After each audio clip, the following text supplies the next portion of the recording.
Bonsoir à tous. Fin des 180 secondes, merci. Je suis Samuel Belot, je travaille à l'Université de Lyon en tant que médiateur scientifique et je suis ravi de présenter cette soirée. Et je suis ravi aussi que Sébastien Bution, qui était l'animateur en chef de cette soirée, me passe le flambeau pour cette année. C'est un honneur, sache-le. Alors nous sommes très heureux et enthousiastes à l'idée d'accueillir cette 5e édition de la finale de ma thèse en 180 secondes, un concours organisé par la conférence des présidents d'université, la CPU, et le CNRS, et qui est accueilli pour cette finale locale à l'Université de Lyon et co-organisée avec le CNRS Renault-Vergne. Alors comme chaque année, cette finale lance un même défi à nos doctorants, celui d'expliquer leur sujet de thèse de la manière la plus simple, mais également la plus captivante possible, et le tout en 3 minutes chrono, vous connaissez le principe. Alors je voudrais dire 2 choses à propos de la culture scientifique. S'il est un engagement que nous, citoyens, lycéens aussi, j'en profite pour dire qu'il y a une classe de lycée qu'on a le bonheur d'accueillir ce soir. Donc s'il y a un engagement que nous, citoyens, lycéens, chercheurs, universitaires, start-up de la recherche, associations, devons prendre pour l'avenir, c'est bien celui de la diffusion, de la coproduction, du partage et de la vulgarisation des savoirs. Parce que si d'un côté la pratique scientifique exige, pour être comprise et partagée, si elle exige d'un côté de la rigueur, un effort intellectuel qui est implacable, nous également, citoyens, mais également familles, amis, qui êtes venus ce soir, on a aussi le droit d'exiger en retour que les sciences nous offrent les moyens d'accéder à ces hauteurs. Et c'est ce à quoi nos doctorants, nos chers candidats, vont s'adonner ce soir, et ça, ils le font pour le bienfait du dialogue sciences-société, et je les remercie vraiment pour ça.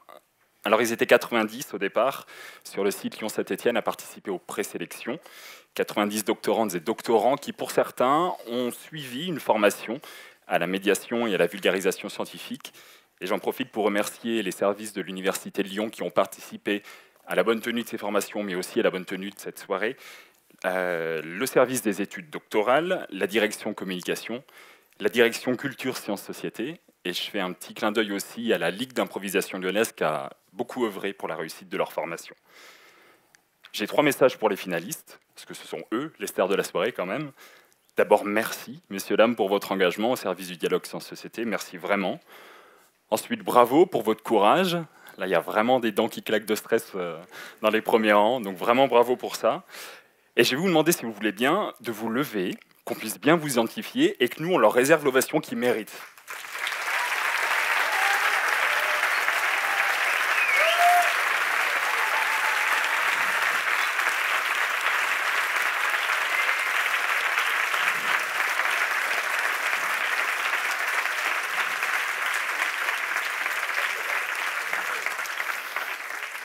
Ah, ça met en jambes, hein. Alors, pour continuer à introduire cette soirée, je vais appeler à mes côtés Madame Christelle Goutaudier, responsable du collège doctoral de l'Université de Lyon. Sous vos applaudissements, s'il vous plaît. Merci Fabien. Vous avez un petit mot à nous dire? Oui, un petit mot. Ça marche? Oui, ça fonctionne. Donc un petit mot à vous dire, effectivement. Donc d'abord bonsoir à toutes et à tous. Et au nom de son président, donc le professeur Khaled Bouabdallah, l'Université de Lyon est ravie de vous accueillir ce soir pour donc cette finale locale de ma thèse en 180 secondes. Donc de vous accueillir dans cet amphi qui est comme d'habitude bourré à craquer. Donc je compte sur vous pour mettre l'ambiance ce soir et soutenir donc nos 14 doctorants. Alors moi j'ai des questions. Ah oui, vous pouvez l'applaudir déjà, mais c'est pas fini. À propos du doctorat, donc là on est face à 14 étudiants en thèse. Qu'est-ce que vous pouvez nous dire de ce que représente le doctorat à l'Université de Lyon? Alors l'Université de Lyon donc promeut la recherche et les études doctorales. Hein, ce sont les missions de l'Université de Lyon depuis sa création. Et donc nous mettons tout en œuvre pour relever le grand défi de faire reconnaître et valoriser le doctorat en qualité de diplôme d'excellence ouvert sur le monde socio-économique et sur l'ensemble de la société. Quelques chiffres pour bien comprendre ce que représente ce doctorat unique, Université de Lyon. Donc 17 écoles doctorales, donc elles sont pratiquement toutes représentées aujourd'hui. entre 5000 et 5500 doctorants qui sont inscrits à l'Université de Lyon, toutes disciplines confondues, et chaque année, entre 950 et 1000 thèses donc, qui sont soutenues. Donc, ce qui fait de l'Université de Lyon le deuxième site le plus important de France, après la région, bien sûr, parisienne. Et donc, pour mieux vous en parler, vous allez donc écouter 14 d'entre eux qui se prêtent au jeu et relèvent le défi de tout vous faire comprendre de leurs travaux de thèse en 180 secondes. C'est ça. Et justement, ce concours-là, quels objectifs poursuit l'UDL quand elle s'engage dans ce concours-là, par exemple? Donc notre participation à ce concours donc pour la 5e année consécutive est une manière audacieuse et innovante de permettre aux jeunes talents que sont les doctorants de valoriser leurs compétences et de transmettre le fruit de leur travail donc personnel, mais de très grande qualité, et souvent accompli avec passion. Et au-delà de ce simple concours, si je puis dire, nous sommes également réunis ici pour des enjeux beaucoup plus larges. La promotion du doctorat, bien sûr, la promotion de la science, le partage du savoir et la valorisation de la relève scientifique. Ça, c'est bien vrai. Et globalement, du coup, quels engagements l'Université de Lyon prend-elle en faveur de la culture scientifique et technique? Alors, donc, l'Université de Lyon dispose d'une véritable politique de diffusion des savoirs pour favoriser l'interface entre le monde de la recherche et la société civile. Toute l'année, des événements sont organisés, comme la fête de la science, des rencontres lycéens, doctorants, des débats, donc sont organisés pour contribuer au partage des savoirs. Par ailleurs, un portail numérique qui s'appelle Pop Science recense toutes les manifestations de sciences et société du site et propose des contenus riches pour mieux comprendre les enjeux de notre société. Donc vous êtes invité à consulter ce site Pop Science. Ah bah merci pour cette promotion, c'est bien vrai, je vous invite aussi à y aller.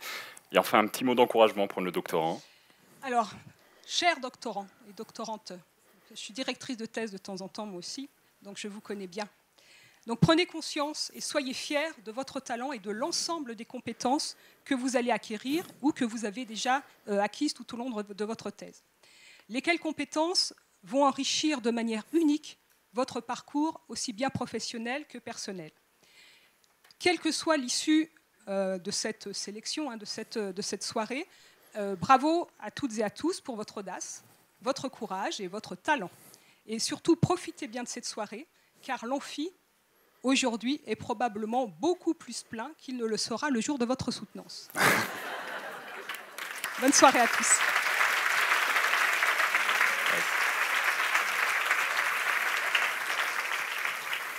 Merci, merci. C'est vrai que vous êtes déjà tous des gagnants ce soir, donc vraiment merci pour ce message. Un petit mot sur les réseaux sociaux, l'interactivité. Alors il y a déjà beaucoup de personnes qui nous suivent sur le Facebook Live de l'événement, qui est visible sur la page Facebook de l'Université de Lyon et qui est rendu possible par les équipes techniques que je tiens vraiment à remercier. S'il y a un hashtag à utiliser, un mot-clé à utiliser, c'est MT180, quel que soit le réseau. Partager, tweeter, liker vraiment tous les comptes et partager les contenus qui sont partagés sur tous les comptes de l'Université de Lyon, de MT180, de la CPU, mais aussi du CNRS. Un mot maintenant sur le concours, le règlement et ce qu'attendent nos candidats et nos lauréats pour la suite. Ce soir, vous le savez peut-être déjà, il y a 4 prix qui vont être décernés. 4 prix dont 3 vont être décernés par le jury sur lequel je vais revenir juste après, dans l'ordre d'un podium, 3e, puis 2nd, puis 1er lauréat, et un prix du public. Là aussi, il est fondamental et je vais revenir là-dessus. Il est fondamental parce qu'il y a un changement notable cette année par rapport aux éditions précédentes. C'est qu'en plus du 1er lauréat, du prix du jury, il y a également le prix du public qui ira en présélection demi-finale à Paris du 5 au 7 avril prochain. Sélection pendant laquelle il y aura 56 doctorants, si je me rappelle bien, qui représenteront, si je divise par 2, 28 finales locales, 56 doctorants qui vont être formés, et il y en a 16 d'entre eux qui seront sélectionnés par le jury pour participer cette fois-ci à la finale nationale à Toulouse le 13 juin prochain, finale nationale qui désignera une lauréate ou un lauréat, qui ira à la finale internationale à Lausanne, chez nos amis suisses, le 27 septembre, avec 18 autres doctorantes et doctorants venus du monde entier. Donc vous l'avez compris, votre vote est vraiment fondamental. Pendant la période de 20-25 minutes qu'il y aura pendant que le jury ira délibérer après les 14 prestations, il y aura 4 urnes qui seront dans les espaces communs et dans lesquelles vous pourrez glisser le bulletin de vote qu'on vous a fourni à l'entrée. merci de ne cocher qu'une seule case, s'il vous plaît, et de bien glisser votre bulletin de vote pendant ces 20 minutes. On procédera au dépouillement en même temps et on désignera les 4 prix à la suite. On passe au jury, parce que c'est un concours, il y a un jury. Alors je vais vous demander, messieurs, dames, si vous voulez bien, de me rejoindre sur scène.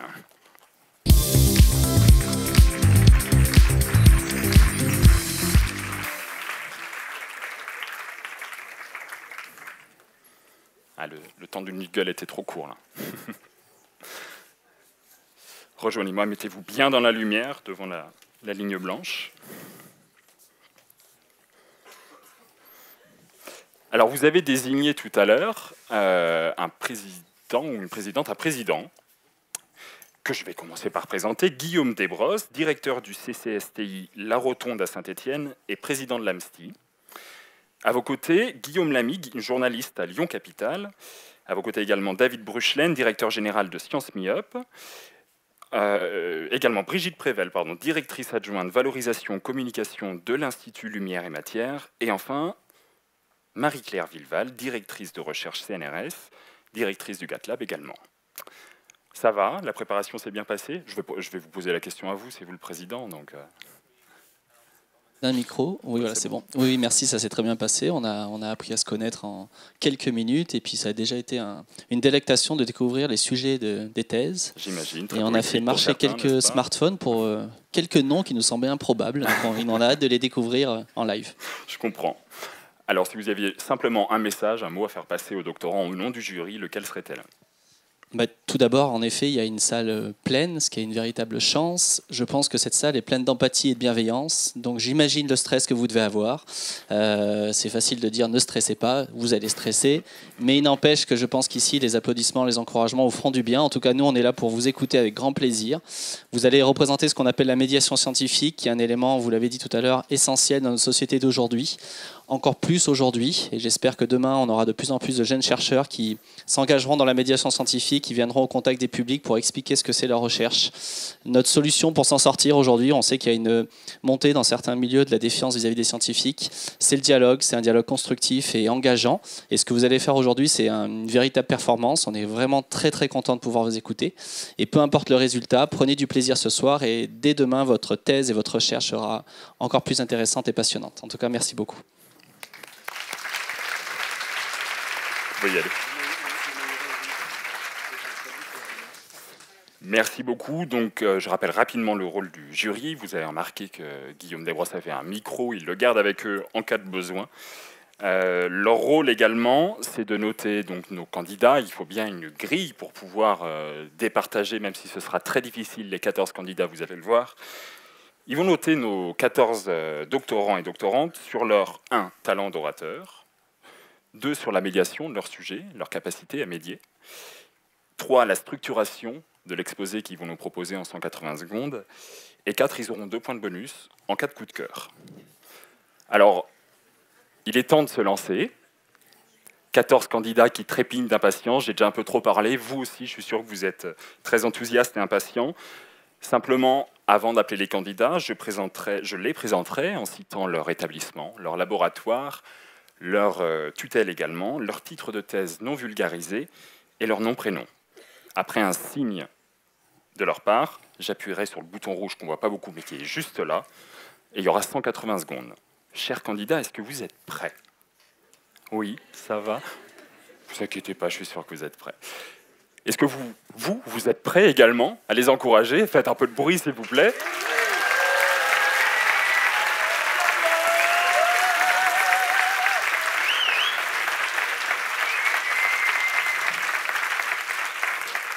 Ah ben c'est parti.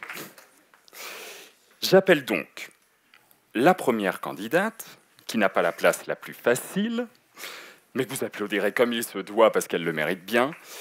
C'est pas fini, attendez. Elle nous arrive de l'Université Lumière Lyon 2, du laboratoire d'études des mécanismes cognitifs. Son titre de thèse, Cognition physique chez l'oiseau, domaine général ou adapté. Merci d'accueillir Samara Danel.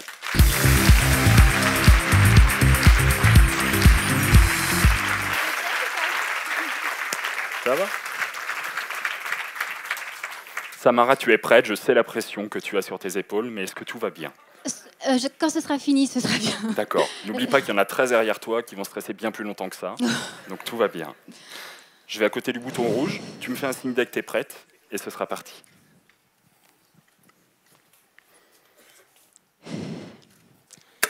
Maître Corbeau, sur son arbre perché, tenait dans son bec un fromage. Maître Renard, par l'odeur alléchée, lui tint à peu près ce langage. Vous connaissez sûrement la suite de cette fable de La Fontaine et vous savez ce qui est arrivé au corbeau après ça. Mais est-ce que vous vous êtes déjà demandé comment cet oiseau s'était procuré du fromage? Après tout, il a bien fallu qu'il aille le chercher quelque part. Et on peut imaginer que le fromage se trouvant sous une cloche en verre, l'oiseau serait alors chercher une pierre pour la jeter sur la cloche et la briser afin de se saisir de la nourriture tant convoitée. Mais que dis-je? Les oiseaux sont incapables d'utiliser des outils, ils ne sont pas assez intelligents. Ce sont des cervelles de moineaux, des têtes de linotte, des triples puces, ils sont bêtes comme des oies. Et pourtant, le corbeau est capable d'utiliser et même de fabriquer des outils. Et le but de ma thèse est de chercher si cette capacité est présente chez des espèces dont on ne sait pratiquement rien sur le comportement, comme le pélican blanc. Donc pour tester l'utilisation d'outils, je fabrique une sorte de boîte au milieu de laquelle je pose de la nourriture. Et bien que les pélicans soient capables d'apprendre à jeter des outils dans la boîte, ils ne le font pas spontanément. Mais alors, est-ce que cela veut dire qu'ils ne sont pas assez intelligents? Eh bien non, car le bec du pélican, qui est une sorte de filet de pêche, n'a pas évolué depuis plus de 30 millions d'années, car il est parfaitement adapté pour pêcher, et il est même sensible, c'est-à-dire qu'il est capable de détecter la présence de poissons la nuit. Donc le pélican n'a pas besoin d'utiliser des outils, son bec c'est son outil. Par contre, on a montré qu'il était capable d'imiter ses congénères, et ça pour le coup c'est intéressant, puisqu'il est l'une des rares espèces d'oiseaux à pratiquer la chasse en groupe synchronisée. Mais pour combien de temps encore? Aujourd'hui, les pélicans sont grandement menacés. Leur poche, par exemple, est utilisée pour fabriquer des pochettes à tabac. Leur peau est transformée en cuir et la graisse des petits est convertie en huile pour la médecine traditionnelle. Donc nous pourrions les protéger en investissant dans cette capacité d'apprentissage social, en apprenant par exemple à de jeunes pélicans des trajectoires de vol sécurisées.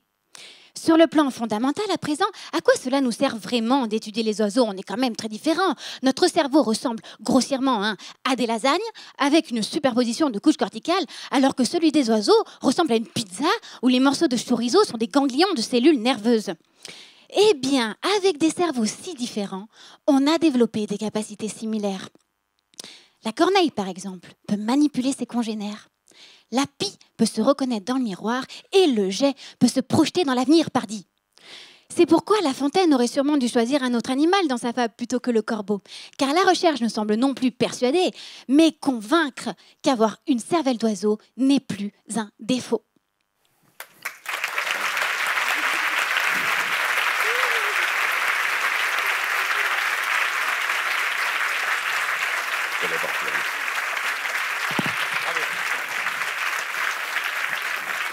Ah, ça commence fort, ça commence très fort. Et c'est pas fini. On va tout de suite passer à la deuxième candidate. Le temps de se remettre de nos émotions. Elle nous arrive de l'École nationale des travaux publics de l'État, plus connue sous le joli nom de NTPE. Travaille au laboratoire Génie civil et bâtiment, rattaché à Centrale Lyon, l'ENIS de Saint-Étienne, le CNRS et le NTPE. Son titre de thèse, BIM, et rénovation énergétique, modélisation systémique de la mutation des processus en gestion de patrimoine immobilier. Merci d'accueillir Laura Burneau.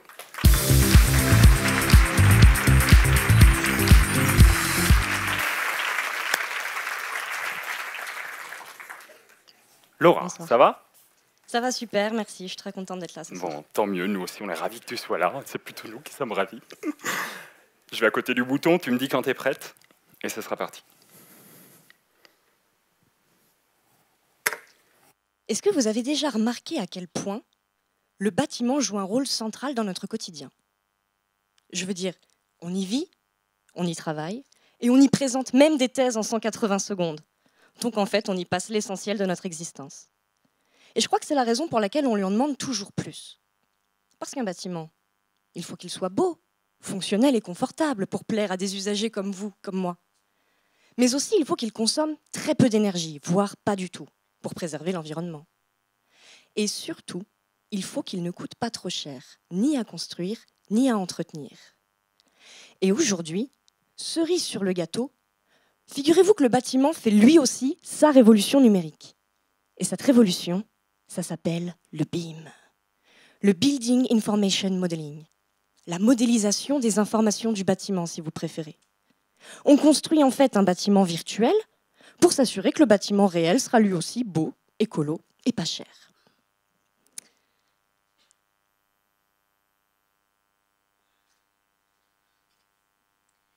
Alors je sais ce que vous allez me dire. Oui, c'est de la 3D, c'est très joli, mais c'est pas très nouveau. Mais en fait, le BIM, c'est bien plus que de la 3D. Le BIM, c'est surtout beaucoup d'informations qui vont caractériser dans les moindres détails tous les éléments du bâtiment. Ses matériaux, ses équipements, mais aussi leurs coûts, leurs performances et tout un tas d'autres propriétés qui devraient pouvoir nous aider à mieux maîtriser l'impact de nos constructions.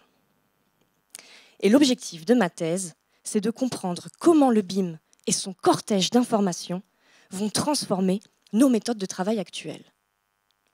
Parce que l'air de rien, toutes ces données, il faut les récolter, les traiter et même les mettre à jour, presque en temps réel. Et en ça, le BIM représente un changement radical dans nos manières de concevoir, de construire et même de gérer nos bâtiments. Et le changement, ça prend du temps. Ça demande beaucoup d'efforts. Et pour peu qu'on y soit mal préparé, le changement peut même avoir des conséquences inattendues, voire carrément indésirables. Alors, BIM ou pas BIM? Et plus important encore, comment connaître les conséquences d'une telle décision sur notre bien-être, notre planète, notre porte-monnaie? Eh bien, pour répondre à cette question, j'ai réuni tous ces éléments dans un seul et même modèle dynamique, qui me permet de représenter la manière dont ils agissent entre eux, les uns sur les autres.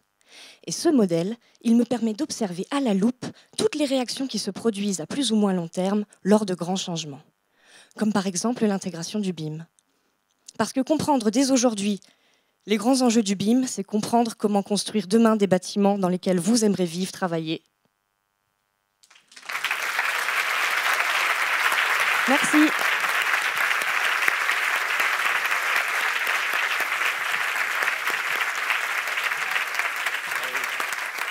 Bravo pour ta performance et ton courage. Alors, assez court, 180 secondes, ça, c'est clair. Troisième candidat, qui nous arrive de l'université Claude Bernard Lyon 1 et du CRCL, plus connu sous Centre de recherche en cancérologie de Lyon, rattaché à l'INSERM, au CNRS, à Lyon 1, au Centre Léon Bérard et aux Hospices civils de Lyon, rien que ça. Son titre de thèse, Plasticité cellulaire et initiation tumorale dans le modèle du cancer du sein. Merci d'accueillir Adrien de Blander.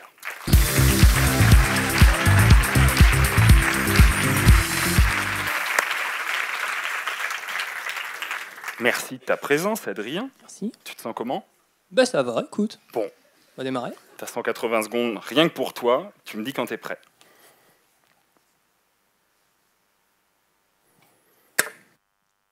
Alors oui, je préfère vous prévenir, je vais vous spoiler l'intégralité des épisodes de Star Wars. Donc pour ceux qui ne les auraient pas encore vus, je vous laisse la possibilité de quitter l'amphi dès à présent. Dans une galaxie lointaine, très lointaine, appelée la glande mammaire, les cellules vivent normalement en harmonie. Mais il arrive parfois que ce bel équilibre soit chamboulé par une perturbation de leur environnement ou par un problème venu de l'intérieur même des cellules. Un oncogène. Un oncogène, c'est l'altération d'un gène qui rend la cellule immortelle, qui se divise alors encore et encore.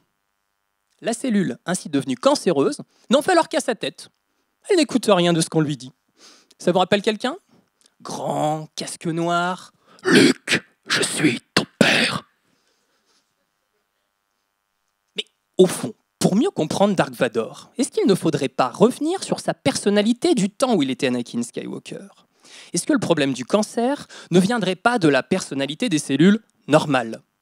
Car même si à première vue, Les cellules de la glande mammaire naissent et demeurent libres et égales.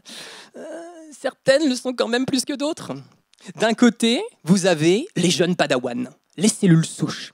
Ces cellules, elles sont libres et maîtres de leur destin, mais aussi naïves et influençables, des cibles faciles pour les oncogènes qui tentent de les faire passer du côté obscur de la force.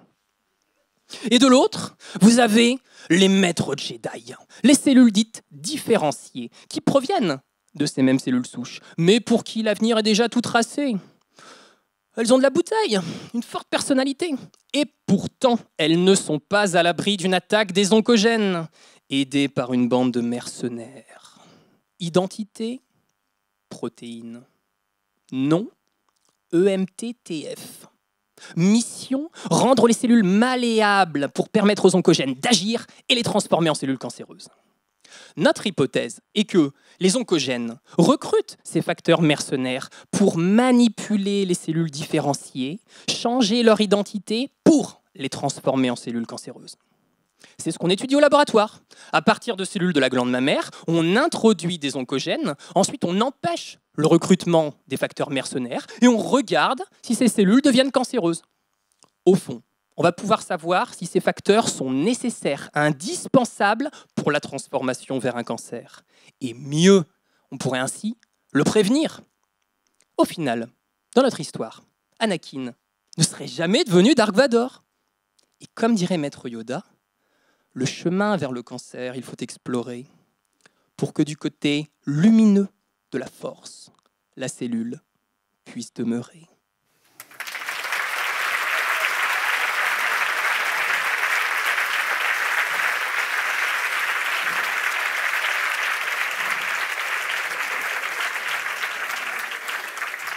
Le temps, tu as respecté, jeune Padawan. Bravo, Adrien. Déjà 3, bientôt 4 performances. La 4e candidate nous arrive de l'INSA de Lyon. Et elle travaille au Centre de recherche en acquisition et traitement d'images pour la santé, rattaché à l'INSERM, Lyon 1, l'Université Jean-Monnet de Saint-Étienne, le CNRS et l'INSA. Son titre de thèse, Imagerie photoacoustique multispectrale 3D. Merci d'accueillir Anneline Dolé.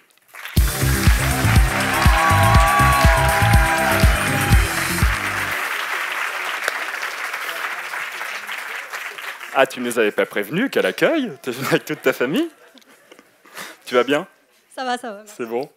Est-ce que tu es paré à affronter ces 180 secondes? Elles sont pour toi. Quand tu veux. Je voudrais vous parler d'un ami que vous connaissez tous. Petit, invisible à l'œil nu, et pourtant, toujours avec nous. On le trouve dans l'air, dans l'eau, mais aussi, et c'est ce dont je veux vous parler, dans notre sang. Cet ami, c'est l'oxygène. Quand tout va bien, on a une certaine quantité d'oxygène dans le sang. Mais certaines pathologies dégradent cette oxygénation dans des endroits précis. Le but de ma thèse ?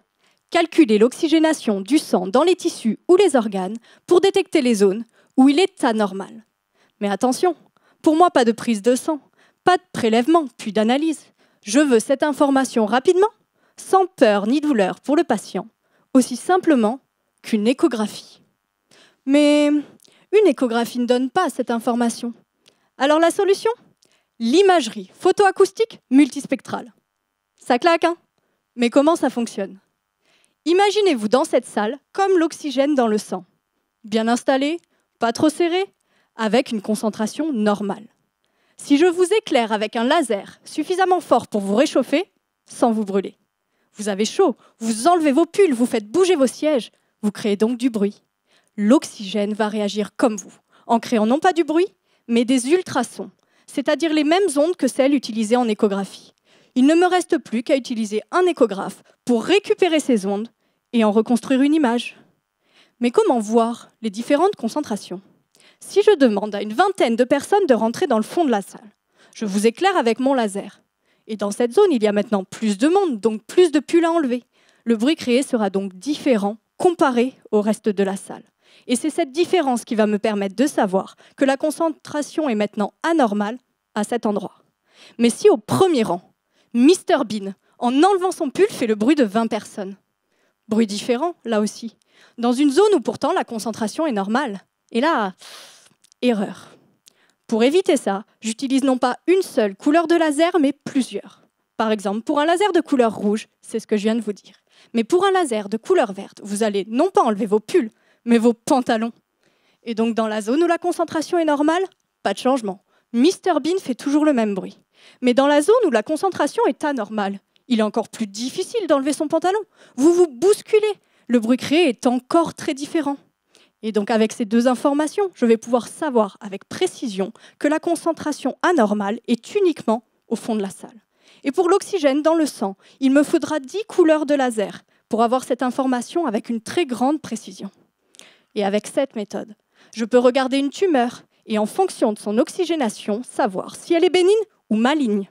Et au lieu d'attendre les résultats d'une biopsie, imaginez avoir cette information en moins de 180 secondes.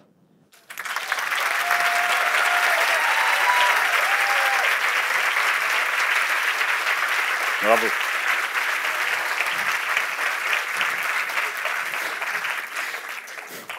Mr Bean au premier rang. Ah, bon, désolé. Monsieur le délégué régional.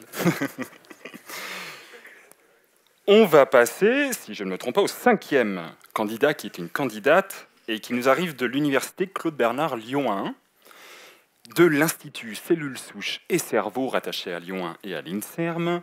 Son titre de thèse, rythmicité de la sensibilité sensorielle chez les sujets sains et patients migraineux. Merci d'accueillir Inès Daguet.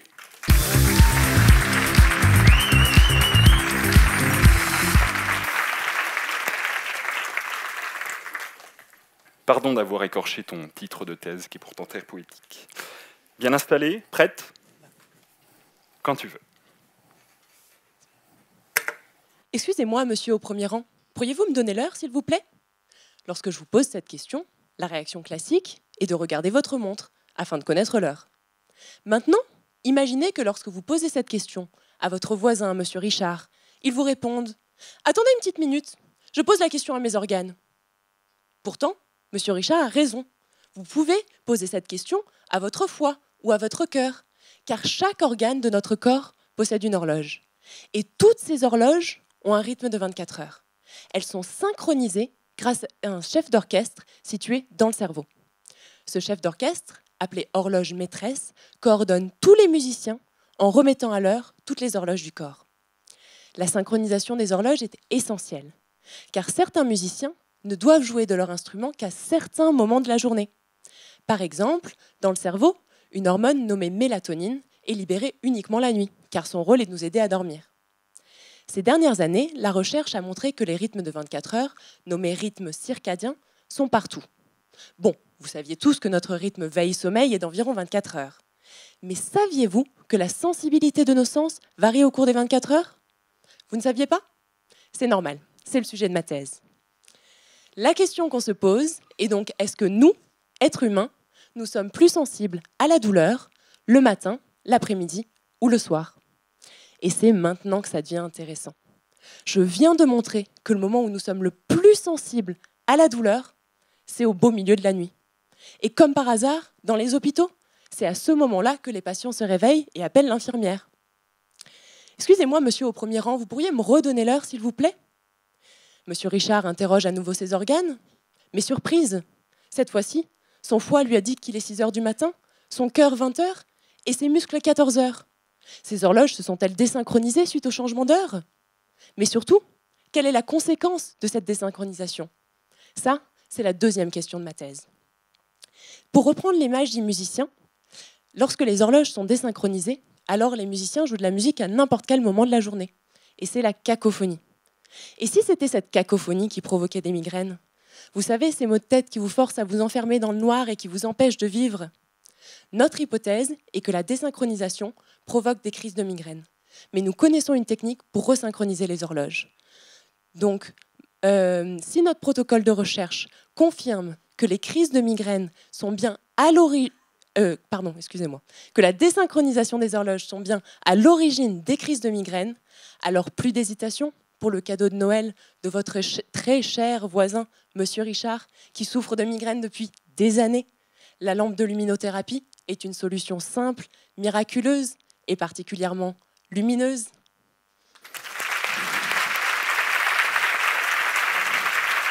Bravo.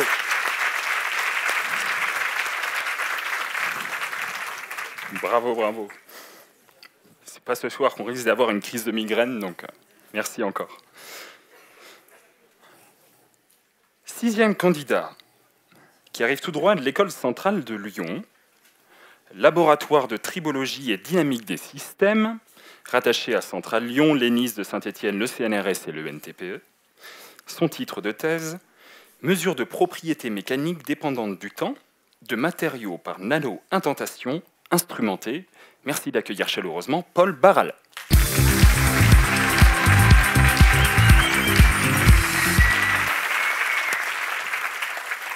Ça va, Paul? Ça va, super. Jolie moustache. Fallait Merci. Que je te le dise. Vraiment, trop Merci. Bien. La classe. Tu me dis quand t'es prêt. Pardon, j'arrête de te déconcentrer. Relaxation. Détendez-vous. Vous pensez peut-être entrer dans un salon Feng Shui ou au Club Med, mais non. Vous rejoignez l'univers de ma thèse, la relaxation des matériaux. Et oui, il n'y a pas que nous qui nous détendions en vacances, les matériaux le font aussi, et eux, toute l'année. De la même façon que vous êtes stressé par votre travail au quotidien, un matériau est contraint par les charges qui s'appliquent sur lui, et son but, autant que le vôtre, est de réduire ces contraintes en se relaxant. Vous avez sûrement dû remarquer chez vous votre étagère faire la grimace après quelques années à supporter le poids de vos BD préférés. Eh bien, c'en est un exemple parfait. La charge qui s'applique sur votre étagère ne change pas, et pourtant, au bout d'un moment, celle-ci va se déformer. Alors, comment faire en sorte de trouver un bon matériau pour que mon étagère ne se déforme pas trop dans le temps? Eh bien, c'est tout le but de ma thèse. Développer des méthodes qui me permettent de caractériser l'évolution des propriétés mécaniques des matériaux dans le temps. Pour notre étagère, il est assez facile de mesurer la relaxation de son matériau. Je pose mes livres sur mon étagère, j'attends un certain moment et je mesure, à l'aide d'une règle, la déformation de celle-ci. Mais pour des éléments beaucoup plus petits, comme les composants électroniques de nos smartphones par exemple, eh bien, il est déjà beaucoup plus difficile de trouver une bonne règle. Et c'est là que j'interviens, avec une technique bien particulière, la nano-indentation instrumentée. Alors nano, c'est très très petit. Si l'on compare 1 nanomètre à 1 mètre, c'est comme comparer le pas d'une fourmi à la distance Lyon-Berlin. Indentation, c'est le fait de faire pression avec une pointe très dure en diamant sur le matériau auquel on s'intéresse.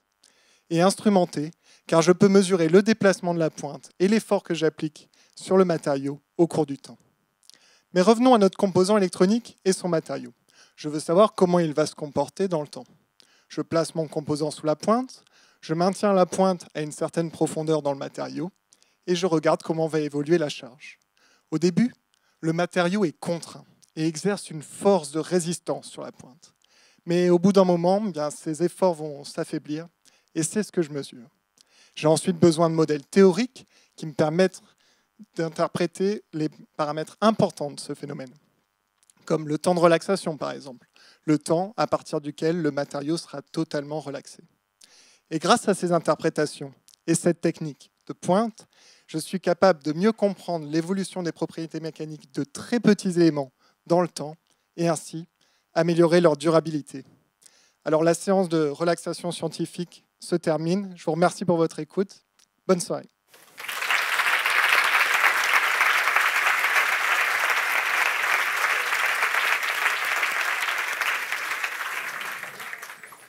Bravo Paul. Alors c'est la magie de ma thèse en 80 secondes, c'est que la relaxation des matériaux à la biologie animale, il n'y a qu'un pas. Et on va accueillir avec plaisir notre 7e candidate, qui nous arrive de l'université Claude Bernard Lyon 1 et du laboratoire de biométrie et biologie évolutive, qui est rattaché au CNRS à Lyon 1 et à VET AgroSup. Son titre de thèse, Évolution du cooperative breeding chez les mammifères, une approche interspécifique. Merci d'accueillir chaleureusement Valentine Federico.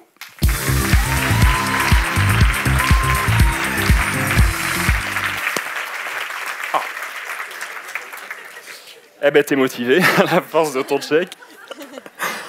Je vais te laisser dans cette dynamique, tu me dis quand t'es prête. Ma puce, avec ton père, on va chez Luc. Est-ce que tu peux nous rendre un petit service en gardant tes frères pendant qu'on n'est pas là? Comme d'habitude, la télé, c'est seulement après les devoirs. Et cette fois-ci, tu n'oublies pas de bien vérifier qu'il se brosse les dents avant d'aller dormir. Ce discours est peut-être familier pour ceux parmi vous qui sont l'aîné de leur fratrie. Mais un jour, cela a pris fin. Vous avez quitté la maison familiale pour un 9 mètres carrés et peut-être, quelques années plus tard, fondé une famille à votre tour. Imaginez à présent que, crise économique, crise du logement ou crise existentielle, vous n'ayez jamais quitté la maison de vos parents. Et imaginez que ceux-ci vous aient alors proposé un marché. Bien sûr que tu peux rester sous notre toit, mais en échange, tu seras notre baby-sitter à plein temps. Et pas question que tu aies des enfants. Qui va amener Marcel à son cours de clarinette si tu es occupé à endormir ton propre bébé? On t'a à l'œil.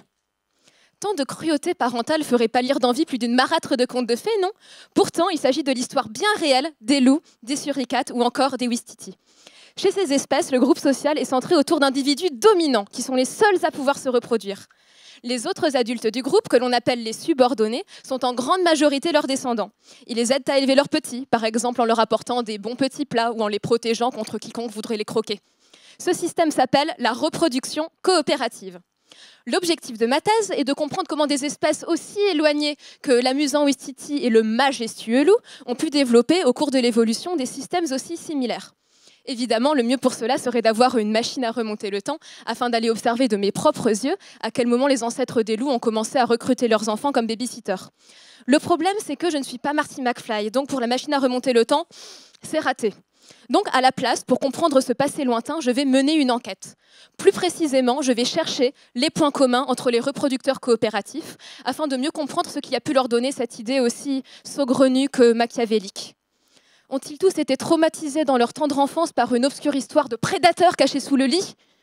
Ou peut-être viennent-ils tous de familles si nombreuses que, comme certains d'entre vous le savent, l'aide d'un baby-sitter n'est jamais de trop? Ne possédant pas plus de traducteurs suricates humains que de machines à remonter le temps, je ne peux évidemment pas interroger leurs animaux eux-mêmes. Donc je vais plutôt m'interroger sur les observations des chercheurs qui les ont vus sur le terrain avec leurs bottes, leurs sacs à dos beaucoup trop lourds et leurs jumelles. Alors, quels sont les lourds secrets de famille communs aux ouistiti et aux loups? Les premiers résultats exclusifs de l'enquête suggèrent que parmi ces éléments figure un environnement hostile où toute tentative de quitter le nid familial se solde par la famine, ou pire, les crocs d'un prédateur. Dans de telles conditions, mieux vaut rester chez ses parents, aussi cruels soient-ils. En attendant le rapport complet de l'enquête, si vos parents vous ont fait garder votre petit frère un peu trop souvent lorsque vous étiez adolescent, souvenez-vous que vous avez la chance inouïe de ne pas être un suricate et que vous pouvez toujours leur rendre l'appareil en leur confiant votre petit Thomas tous les mercredis pour un atelier clafoutis. La vengeance est un plat qui se mange froid. Merci.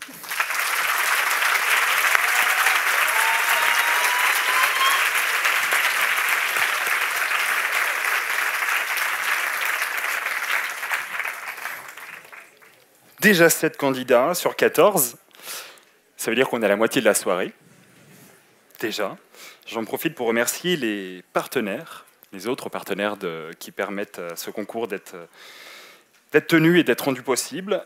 La région Auvergne-Rhône-Alpes, la métropole de Lyon, la MGEN, la Casdenne Banque Populaire et Lyon Capitale.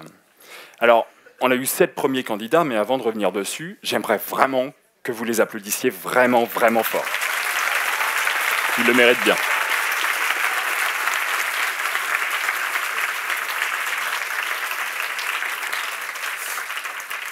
Alors, pour rappel, on a commencé la soirée avec Samara, qui nous a parlé de la cognition physique chez les oiseaux. Ensuite, Laura, BIM, m'a-t-on dit de résumer comme ça.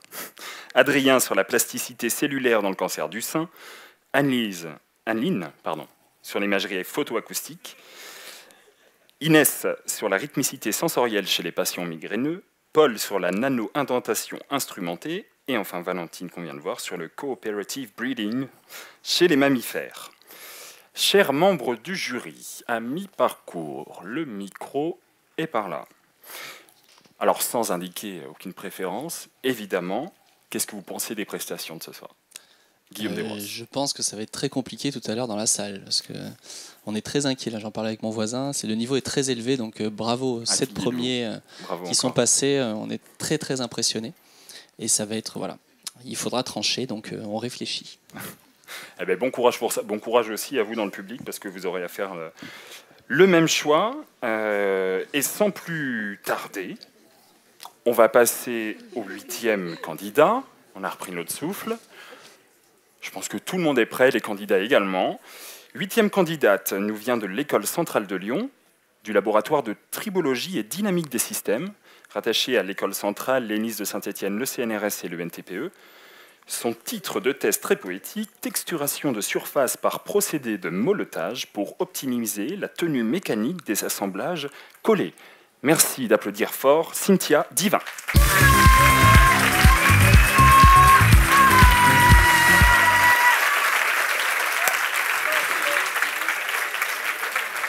Ça, c'est applaudir fort. Bravo. Bon, avec ces encouragements, j'imagine que tu es prête. Chaud patate. Chaud patate, très bien. Quand tu veux.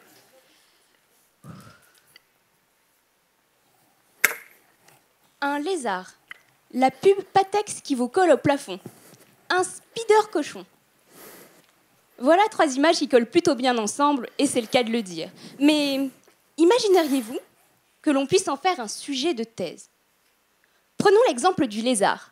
Si celui-ci a la capacité d'adhérer aux surfaces, c'est parce que sur ses pattes, il a de petits poils micrométriques, c'est-à-dire 10 fois plus petits que l'épaisseur d'un cheveu, qui lui permettent de créer des liaisons atomiques avec les murs et de grimper partout. C'est le même phénomène qui justifie que Spider-Man gravisse des immeubles. Tout cela fait partie du domaine de l'ingénierie des surfaces. Spider-Man et les lézards ont changé l'aspect de leurs doigts et de leurs pattes pour leur apporter des propriétés nouvelles. Ma thèse fait partie du même domaine, et mon but est de faire à l'instar de Spider-Man. Je cherche à modifier l'aspect des surfaces en leur imposant un relief micrométrique maîtrisé.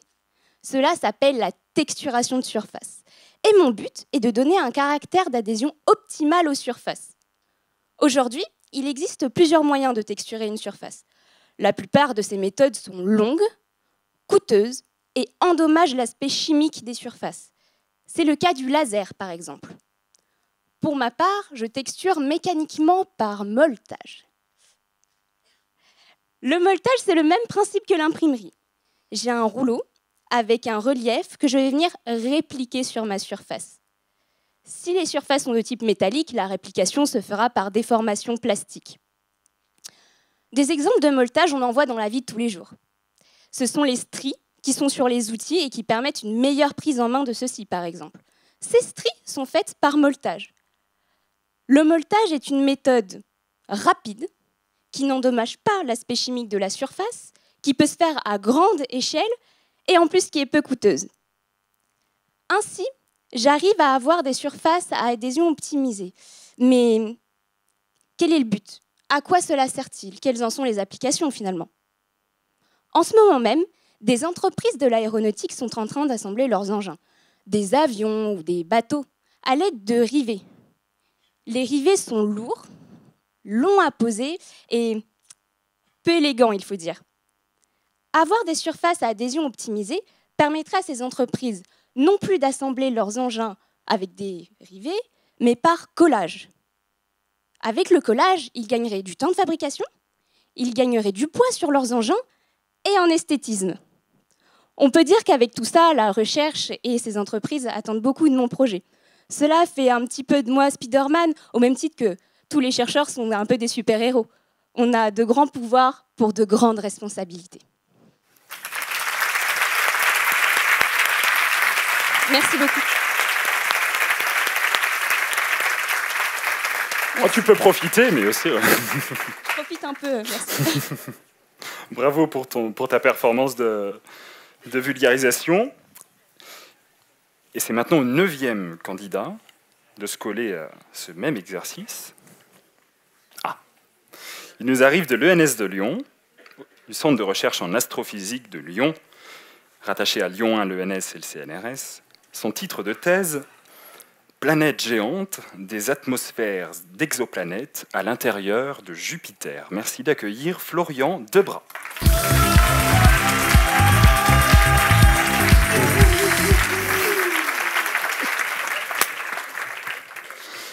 Jupiter, tout un projet, hein. Dans l'actu, on fait pas mieux. Ça va On être... n'avait pas cette blague. Pardon, j'ai pas pu m'en empêcher. C'est comme pour la moustache de Paul, tu vois. Quand tu veux.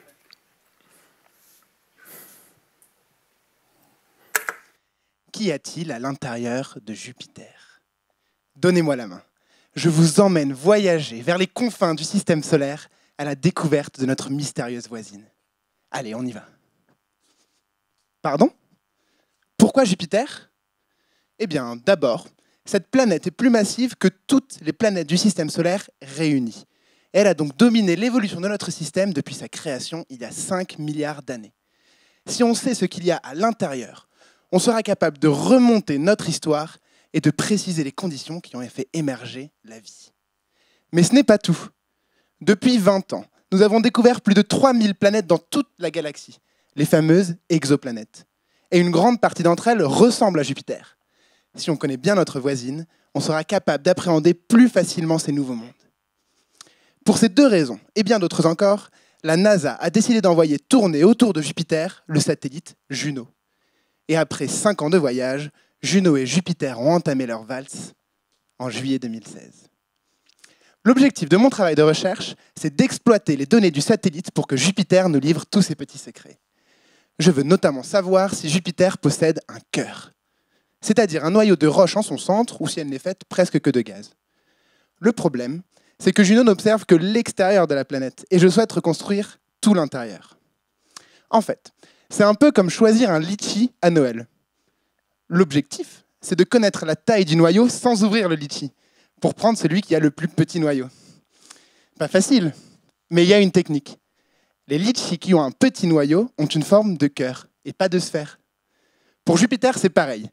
Pour connaître la taille de son noyau en ne regardant que l'extérieur, je dois juste trouver la technique. Elle est juste un petit peu plus compliquée. Je dois connaître avec précision la physique de l'hydrogène et de l'hélium, qui composent la majorité de la planète, dans les conditions extrêmes qui règnent dans Jupiter. À l'intérieur, où il fait 15 000 degrés, et où la pression réduirait un homme à l'état de petit pois, l'hydrogène se transforme et devient métallique. Or, personne sur Terre ne sait reproduire une telle métamorphose. Je dois donc me baser sur une théorie de l'hydrogène métallique. Grâce à cette théorie, je reconstruis une planète qui ressemble exactement à celle que Juno observe, en transformant mon ordinateur en une immense boule de gaz 300 fois plus lourde que la Terre. Et tenez-vous bien, mes premiers résultats suggèrent que le cœur de Jupiter, s'il a existé un jour, s'est fait éroder par le temps, et il n'en resterait qu'une petite graine, tout au plus. À terme, ces résultats nous permettront de contraindre l'évolution dans le temps de Jupiter, et ainsi de toutes les planètes dans la galaxie qui lui sont similaires. Jusqu'au jour où nous connaîtrons ces planètes de façon si précise que nous pourrons partir à la recherche des petits hommes verts qui nous observent et n'attendent plus que nous pour la finale galactique de ma thèse en 180 secondes.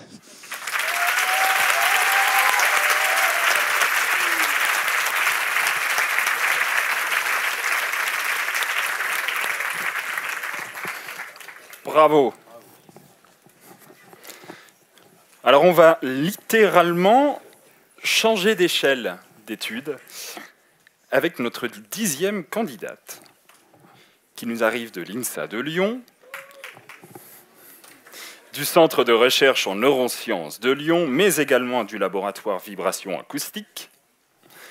Son titre de thèse, les Relevant Sound Effects dans les bureaux ouverts, signature neuronale des auditions normales et altérées. Merci d'accueillir Moira Febé-Huette.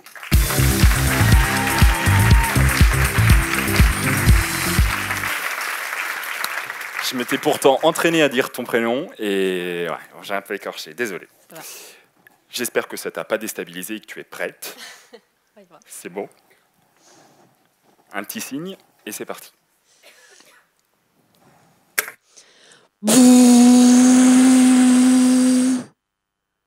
Pénible, n'est-ce pas? Eh bien, c'est ce que 30% des travailleurs français peuvent expérimenter au quotidien. Car travailler dans un open space ou bureau ouvert peut être tout aussi bruyant que de passer l'aspirateur. Tantôt le téléphone qui sonne, tantôt des collègues qui rient. Et pour couronner le tout, de la musique en fond sonore. Tout ça, ça a un coût.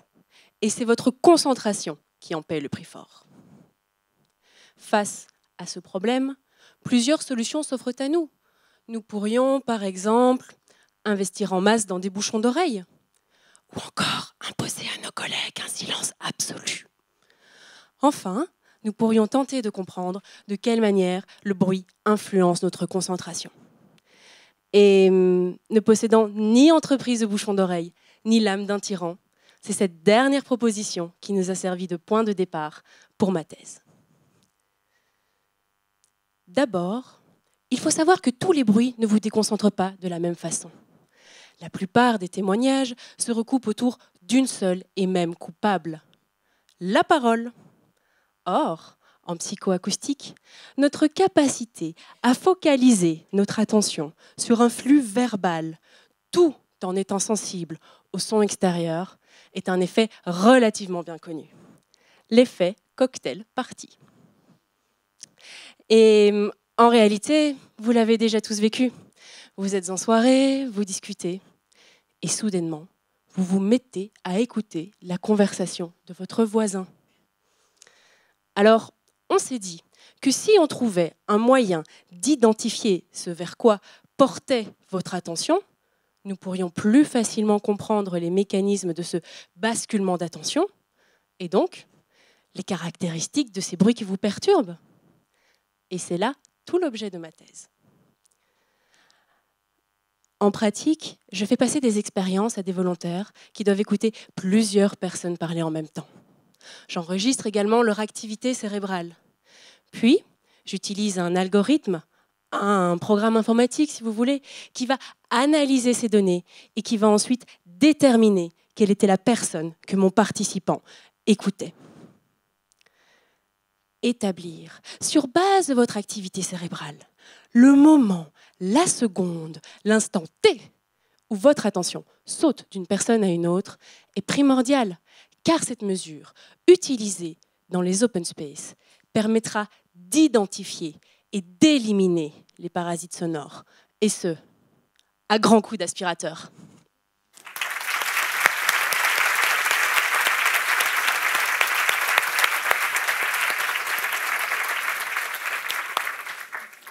Bravo pour ta performance. Bon, alors contrairement aux open space, ici du bruit, on a plus que le droit d'en faire, et je suis sûr que vous en ferez beaucoup, en accueillant notre 11e candidate qui nous arrive de l'université Claude Bernard Lyon 1, du Centre de recherche en neurosciences de Lyon, rattaché à Lyon 1, l'université Jean Monnet de Saint-Étienne, le CNRS et l'INSERM. Son titre de thèse, Oubli et plasticité synaptique, une approche électrophysiologique in vivo chez Laura, et merci d'accueillir chaleureusement Mégane Misser.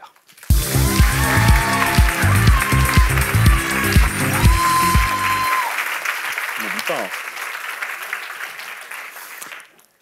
Es-tu bien en forme? Je vais essayer de rien oublier. Ah oui, ne t'en fais pas, je suis sûr que ça va bien se passer. Quand tu veux. Aujourd'hui, je vais vous parler d'oubli. Alors, je vous entends déjà vous dire « Ah tiens, elle va nous parler de la maladie d'Alzheimer ». Eh bien, pas du tout, car figurez-vous que l'oubli n'est pas seulement un phénomène pathologique ou désagréable. Enfin, même si comme vous, moi aussi, ça m'énerve d'avoir oublié où j'ai mis mes clés, on est bien d'accord. Mais en fait, l'oubli est souvent totalement physiologique et même nécessaire au fonctionnement optimal de notre mémoire.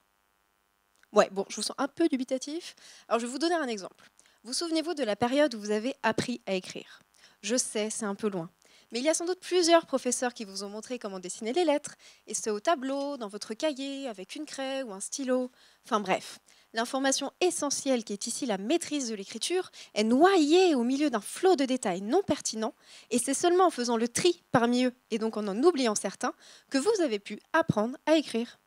L'oubli participe donc à l'abstraction de la mémoire qui nous permet tous les jours d'apprendre. Et je peux vous dire que par les temps qui courent, étant donné que nous sommes assaillis d'informations 24 heures sur 24, la machine à oublier doit avoir du pain sur la planche pour faire le tri. L'objectif de ma thèse est donc d'étudier comment cet oubli physiologique se manifeste au niveau des cellules de notre cerveau, les fameux neurones. En effet, nous savons que nos souvenirs sont stockés par un ensemble de neurones qui communiquent préférentiellement entre eux, un peu comme un de vos réseaux sociaux, par exemple celui avec vos amis ou bien celui avec votre famille ou vos collègues. Les échanges d'informations entre les différents neurones du réseau du souvenir peuvent donc être plus ou moins importants au cours du temps. Par exemple, on peut imaginer que vous avez perdu contact avec certains de vos amis d'enfance, alors que vous échangez beaucoup avec vos collègues. Eh bien, c'est cette dynamique de flux d'informations entre les neurones que je cherche à comprendre, en particulier après des apprentissages qui nécessitent l'oubli. Pour cela, je me transforme un peu en Jane Bond et j'espionne les conversations des neurones. En l'occurrence, ce sont des neurones de rats, car je peux implanter dans leur cerveau, dans des structures très précises, des électrodes qui jouent un peu le rôle de micro. Ma cible d'infiltration pour cette mission est la synapse, qui est un peu comme l'interstice entre la bouche d'un neurone et l'oreille du neurone voisin avec lequel il papote. Mais attention, il faut ensuite traduire leur charabia, car les neurones communiquent par électricité. C'est pourquoi la technique que j'utilise s'appelle l'électrophysiologie. J'entraîne donc mes petits rats, dont les neurones sont mis sous écoute, dans une tâche de labyrinthe saturée en informations non pertinentes et qui va nécessiter que l'oubli carbure à plein régime pour sélectionner les données utiles. Je peux ainsi observer en direct comment l'oubli, tel un chef d'orchestre, va mettre sous silence certains neurones et donner la parole à d'autres, afin de permettre à mes rats de s'y retrouver dans le labyrinthe. J'espère vous avoir convaincu en 180 secondes que l'oubli ne mérite pas sa mauvaise réputation. Et d'ailleurs, il est peut-être même la clé de notre intelligence en nous permettant de nous adapter à notre environnement changeant. Étant donné qu'informatique et neurosciences s'inspirent mutuellement depuis des décennies, peut-être que la prochaine étape dans le domaine de l'intelligence artificielle, c'est de donner aux ordinateurs le droit à l'oubli.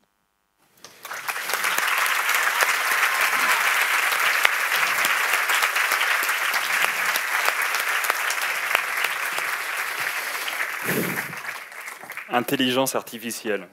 Alors j'en profite pour faire un peu de promo, parce qu'il n'y a pas de raison.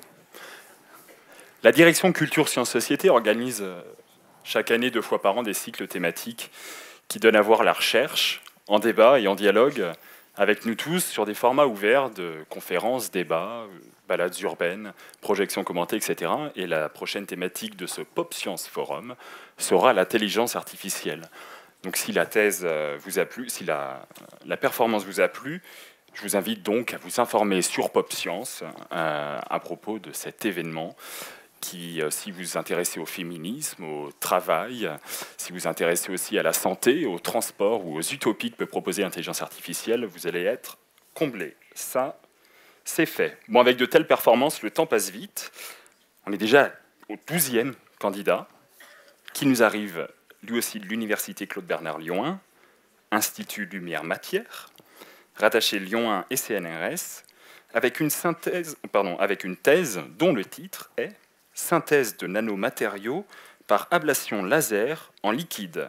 Merci d'accueillir Gaëtan Laurens.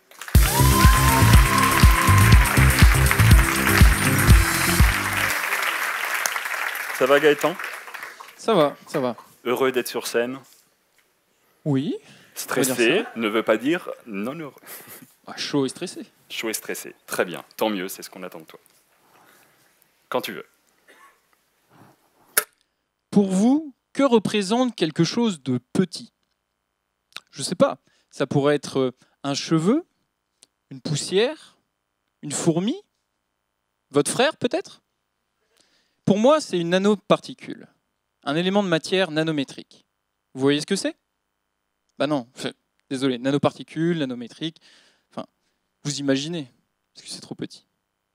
Non, toujours pas ? Alors, imaginez un humain à côté d'une nanoparticule. Ce serait comme la Terre à côté d'un M&M's. Incroyable, non ? Bon, après vous allez me dire, est-ce que c'est vraiment possible de fabriquer ces très petits objets ? Eh bien la réponse est oui. Et le plus simple, c'est par la chimie.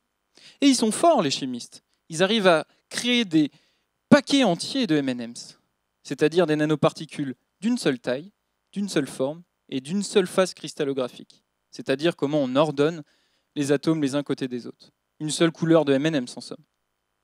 Bon, le problème, c'est que ces nanoparticules-là, elles sont poilues. Les chimistes utilisent des molécules qui s'accrochent à la surface des nanoparticules. Et moi, dans ma thèse, je veux des nanoparticules imberbes, sans rien à la surface, qui seraient utiles dans des applications comme en médecine, pour lutter contre le cancer, ou pour lutter contre la pollution en les mettant dans les pots catalytiques de nos voitures, et même dans les énergies renouvelables en les mettant dans les cellules solaires. Donc moi, dans ma thèse, j'utilise la physique. Et dans mon travail, je suis un peu comme dans Star Wars. Eh oui, encore. Mais du côté obscur de la force. Eh oui, encore.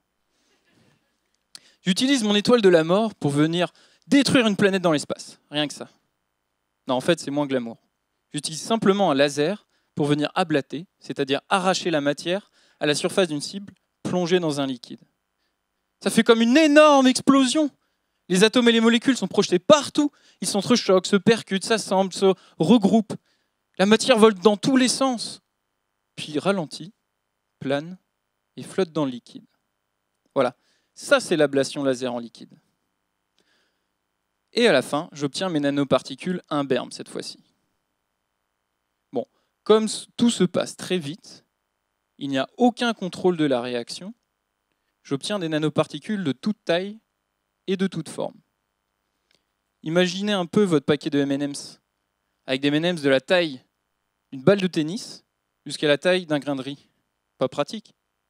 Donc dans ma thèse, j'essaye de comprendre ce qui se passe lors de cette explosion. Comment la matière vient former ces nanoparticules et au final essayer de fabriquer des particules uniformes. En gros, je suis Dark Vador qui fabrique des M&M's.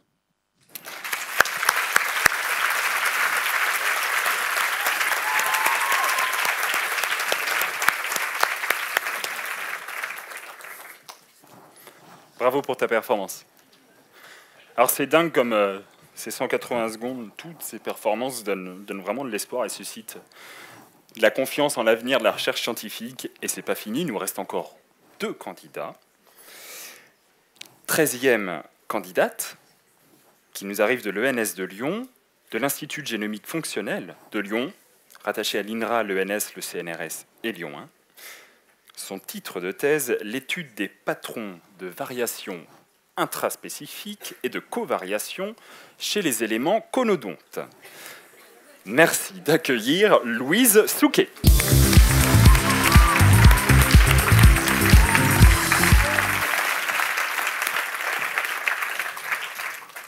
Ça va, pas trop long d'attendre? Un peu quand même, mais on va faire avec. Bon. Je te laisse bien t'installer, je vais me mettre à côté du buzzer. Même punition que les autres, quand tu es prête. C'est parti. Imaginez un match de boxe. Les 2 athlètes sont sur le ring, les coups s'enchaînent. Quand tout d'un coup, paf, un coup de poing en pleine figure. Le pauvre boxeur recrache ses dents, son sourire de tombeur perdu à jamais. À jamais, vraiment? Et si je vous disais que nous, les chercheurs, serions capables de lui faire repousser ses dents? Est-ce que ce serait vraiment de la science-fiction? Vous ne le savez peut-être pas, mais si nous, les humains, n'avons que 2 générations dentaires, les dents de lait et les dents d'adulte définitives, certains animaux, comme le crocodile par exemple, sont capables de faire naturellement repousser toutes leurs dents tout au long de leur vie. Ce serait formidable si on pouvait faire la même chose. À l'heure actuelle, les chercheurs sont capables de faire pousser, à partir de cellules souches, du tissu dentaire, c'est-à-dire la partie solide de nos dents, l'émail et la dentine. Le problème, c'est qu'on ne sait pas leur donner la bonne forme. Et la forme des dents, c'est quand même important, parce que c'est l'outil principal qui nous sert à manger. On aime ça, manger. Et quand l'outil n'a pas la bonne forme, ça marche quand même moins bien. Essayez de planter un clou avec un tournevis pour voir. La question, c'est donc, comment la forme des dents est-elle générée? Et si, pour répondre à cette question, je vous disais qu'un petit fossile d'une espèce de poisson ayant vécu il y a 500 millions d'années pourrait nous aider? Vous ne me croyez pas? Et pourtant, pour savoir où on va, il faut savoir d'où l'on vient. Et pour imaginer l'avenir, commençons par regarder loin dans le passé, là où tout a commencé. Alors, laissez-moi vous présenter la star de ma thèse, le conodonte. Ce petit animal qui faisait 5 cm de long, qui n'existe plus aujourd'hui et qui ressemblait vaguement à une anguille, est en fait le premier vertébré à avoir eu des dents minéralisées.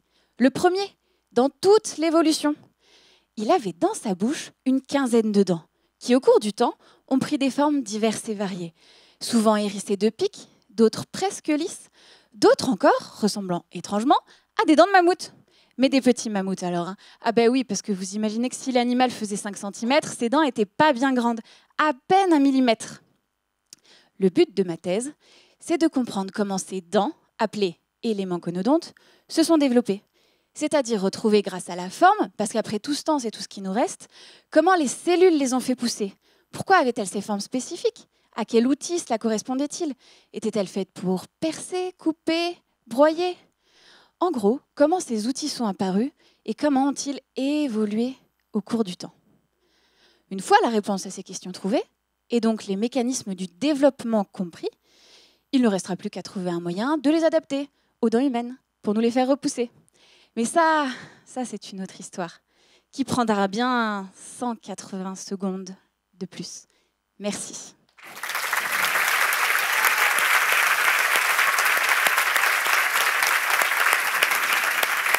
Bravo. Bravo pour ta performance. Déjà. Alors, oh, la pression est sur tes épaules, oui. Last but not least, excusez mon anglais. Alors, il arrive de l'université Claude Bernard Lyon 1, institut de recherche sur la catalyse et l'environnement de Lyon, rattaché au CNRS et à Lyon 1. Son titre de thèse, étude de photocatalyseurs bifonctionnels à base de sulfure métallique pour la production de l'hydrogène. Et je vais vous demander de l'encourager parce que c'est le 14e. Merci d'accueillir Clément Maheu.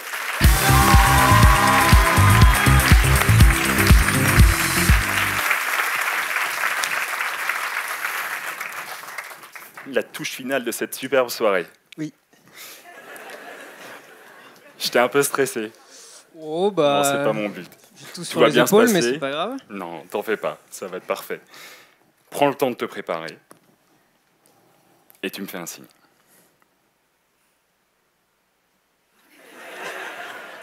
Je t'ai pas donné la consigne pour rien. C'est bon? Si je vous dis soleil, les plus farceurs d'entre vous vont réveiller leur âme d'enfant et se lancer dans une partie du bien connu 1, 2, 3, soleil. Mais si je vous dis énergie solaire, vous pensez sûrement aux panneaux photovoltaïques. Eh bien, mon sujet de thèse porte sur quelque chose de similaire qu'on appelle photocatalyse. Alors, avec un panneau photovoltaïque, on convertit les photons, qui constituent la lumière, en électricité. Avec un photocatalyseur, on exploite l'énergie de ces mêmes photons pour faire des réactions chimiques. Mon travail, étudier ces photocatalyseurs pour produire, à partir de lumière, d'eau et de matière organique, du dihydrogène, ou hydrogène par abus de langage. L'hydrogène, c'est l'avenir. Pourquoi j'en suis convaincu? Parce que nous sommes à l'ère de la conscience écologique et qu'une pile ou une voiture qu'on alimenterait avec de l'hydrogène ne rejettera que de la vapeur d'eau. Prometteur, n'est-ce pas? Alors, messieurs, ou plutôt mesdames, puis messieurs, vous vous demandez sûrement pourquoi est-ce que vos téléphones portables ne fonctionnent pas déjà avec de l'hydrogène. Eh bien, à l'heure où je vous parle, il n'existe pas de procédé viable permettant de produire une grande quantité d'hydrogène à faible coût et de manière respectueuse de l'environnement. Alors vous êtes subtilement en train de me voir venir, une source d'énergie qui est abondante, gratuite et propre, c'est le soleil. Bingo! Reste donc à trouver le photocatalyseur. Et c'est là que moi, j'interviens. Un photocatalyseur, c'est comme un ensemble de briques de construction. Mon quotidien, assembler ces différentes briques de construction pour obtenir une poudre, que je mets ensuite dans un test photocatalytique qui me permet de mimer ce genre de réaction. Je peux ainsi mesurer la quantité d'hydrogène produite par chacun de mes assemblages. En parallèle, j'utilise une série d'analyses un poil plus complexes que la simple loupe que vous voyez là-bas pour comprendre pourquoi certains assemblages produisent plus d'hydrogène que d'autres. Alors je regarde la forme ou la nature chimique de mes briques de construction, j'essaye de comprendre comment est-ce qu'elles interagissent entre elles. Tout cela à l'échelle du très petit, du nanomètre. Vous vous souvenez, les nanoparticules? Alors autant vous dire qu'à côté de ça, jouer au Lego avec ma nièce devant Choupi, c'est de la rigolade. Mais si je peux, ne serait-ce qu'apporter une brique à l'édifice qui, dans quelques années, nous permettra de produire de l'hydrogène à la maison pour alimenter nos voitures, eh bien ça en vaut le coup. Sachez que pendant les 180 secondes qui viennent de s'écouler, la surface terrestre a reçu suffisamment d'énergie solaire pour subvenir à nos besoins énergétiques pendant 20 jours. 180 secondes de soleil, 20 jours d'énergie. Alors vive l'hydrogène et vive l'énergie solaire. Bravo. Merci.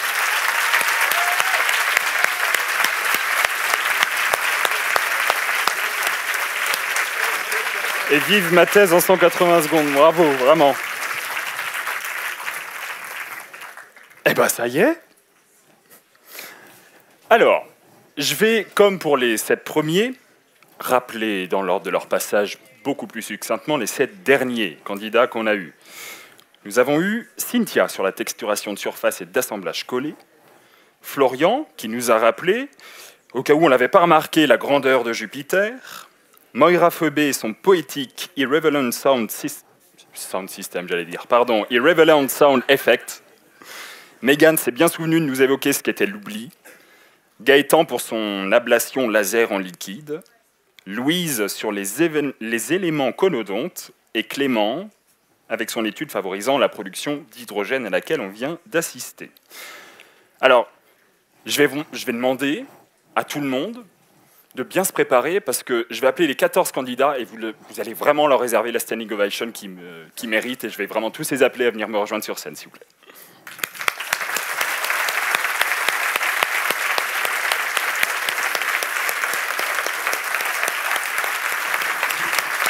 Ah là!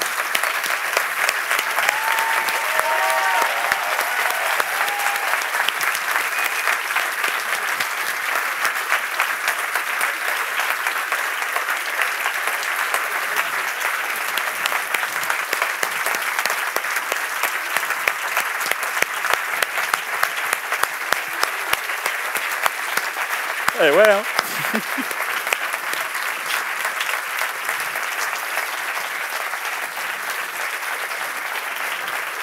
Mettez-vous en rang et je vais vous prendre en photo avec le public debout derrière vous. Là. Mettez-vous devant moi et je vais vous prendre en photo parce que là, avec le public debout, je suis obligé de le faire. Une fois qu'on a le droit d'utiliser les téléphones dans les amphis. Allez, refaites du bruit, hein, même si ça ne se voit pas sur les photos.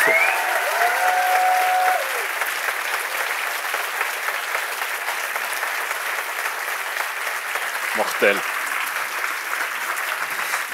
Faut aller boire un soir. Merci beaucoup encore.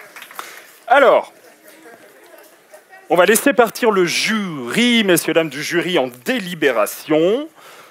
Et nous, on va s'octroyer une pause de 20 minutes. Je ne sais pas si on est en avance ou en retard sur le planning. Mais une vingtaine de minutes pendant laquelle vous allez pouvoir voter dans des urnes hop là, qui ressemblent à ça. Glissez bien vos bulletins dedans.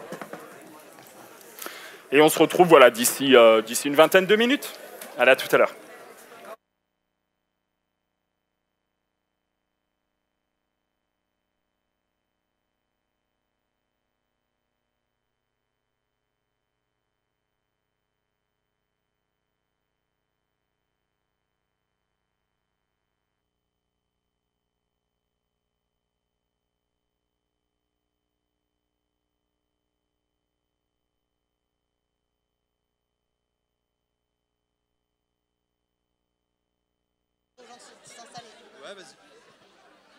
Mesdames, Messieurs, merci de vous réinstaller, s'il vous plaît. Nous allons redébuter la soirée.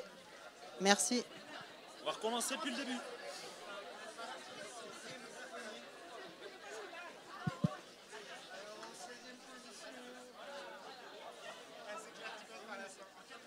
T'as lequel, excuse-moi?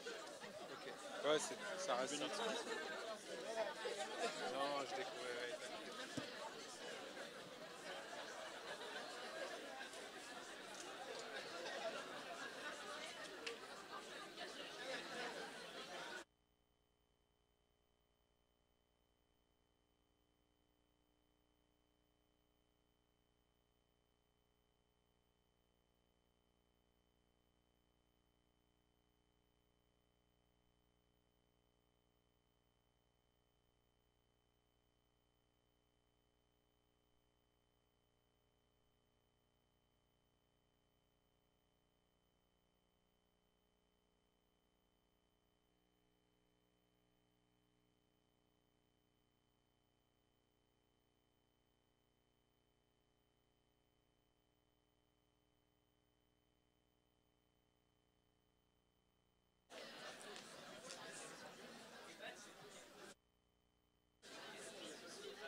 Alors, le suspense est à son comble. Moi, je connais les résultats.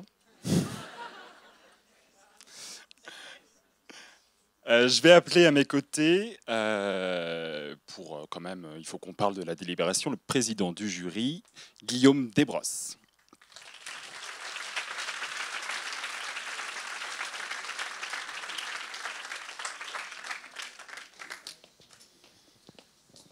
Ça va, Guillaume?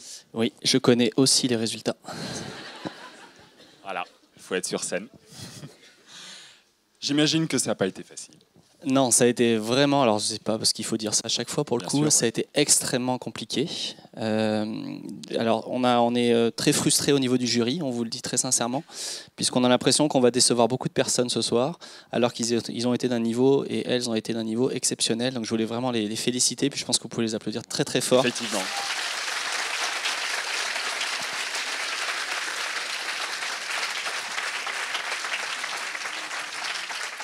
Ce que vous nous avez proposé ce soir, c'est vraiment digne d'une finale nationale, donc vraiment bravo. Écoutez, on va passer sans plus tarder, parce que tout le monde trépigne d'impatience, à la délibération. Merci Guillaume. Plaisir. Et je vais appeler sur scène celui qui a gagné l'année dernière le prix du public et qui a aussi gagné le premier prix du jury. Je vous demande d'applaudir celui qui est derrière la lumière, Thibaut Souillard.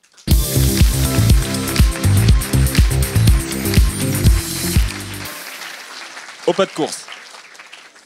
Ça va Thibaut? Ça va, ça va, ça va. As-tu passé une bonne soirée? Très, très, très, très bonne. De haut niveau. De haut niveau? Ouais, vraiment. On imagine, ouais. Alors toi, tu as passé donc, le concours Mathias 180 secondes l'année dernière. Qu'est-ce que tu en as retiré de cette expérience? Beaucoup de bonheur. J'imagine. Ouais. Non, expérience très enrichissante. C'est pas tous les jours qu'on fait ça devant un public attentif et radieux. Et non, c'est vrai que c'est tant enrichissant sur la façon de parler de ce qu'on a fait pendant 3 ans en thèse, et devant un public qui a priori ne connaît rien à ce qu'on fait. Donc c'est clair. C'est pas mal. C'est pas mal, ouais. Bravo. Tu te rappelles de ton sujet de thèse non vulgarisé? Non vulgarisé, ouais. Usure des tubes GV générés par des impacts répétés contre le support à jeu. Bon, ça va. Ça va. Non, il y a eu pire ce soir. C'est pas mal. Ouais. Et comment, par rapport, je sais pas, par exemple à ton entourage, ça a changé leur perception de la science? Déjà, ils ont eu connaissance de ce que je faisais vraiment. Donc, c'est déjà une étape non négligeable, fondamentale sur mes travaux. Non, et ça rend plus accessible effectivement les travaux qu'on fait en tant que chercheur, en tant que doctorant. On n'imagine pas très bien ce qu'on fait derrière nos ordinateurs ou dans nos laboratoires avec nos petites expériences. Là, c'est vrai que ça rend effectivement accessible et simple de compréhension des choses qui, pour le commun des mortels, peuvent apparaître comme abscons, alors que pas du tout. En fait, on fait des choses très très simples, très ancrées dans la société, et on répond à des problématiques qui sont de société, effectivement. Exactement. Bravo pour ça en tout cas. Je vais donc te donner l'enveloppe sur laquelle il y a tous les noms et sur laquelle il y a une ligne sur laquelle est inscrite prix du public, et je vais t'inviter à nous dire ce nom.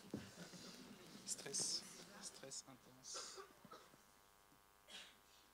Okay. Intéressant. Profite de ce moment, tu sais où tu sais. Ouais, mais l'information, c'est incroyable.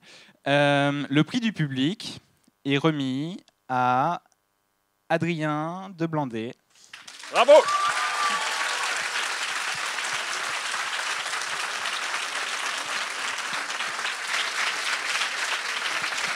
Merci. Félicitations. Merci. Merci à tous. Bien joué, Adrien. Ah, il y a le CRCL en force là. Allez, faites du bruit, le CRCL. Ça va? Comment te sens-tu? Félicitations. Eh bien évidemment, très heureux, franchement, c'est inespéré. Tu vas à Paris, hein. C'est génial, vraiment félicitations. Ouais. Merci beaucoup. C'est tout ce que tu as à nous dire? Non, je suis vraiment c'est évidemment comblé, super heureux. Ému, bien sûr. Oui. Je remercie les gens qui m'ont aidé pour écrire ces quelques minutes, en fait, avoir un retour, en fait, avant vous. bienveillant. C'est évidemment des préparations, du boulot, etc. derrière. Je suis évidemment heureux d'avoir fait ça devant vous ce soir. J'espère que vous avez pris plaisir, a priori oui, à assister à cette présentation, mais pas que, bien sûr. Hein. Vraiment bravo aux autres, c'était super. C'est clair. Vraiment une belle ambiance. Et puis si en plus, comme disait Thibaut, j'ai pu rendre accessible mon sujet, et je parle aussi au nom des autres, tous nos sujets de recherche, la mission est remplie. Bravo c'est pour super. ça. On peut l'applaudir encore. Je te donne ton diplôme. Merci. Quelques photos. Là.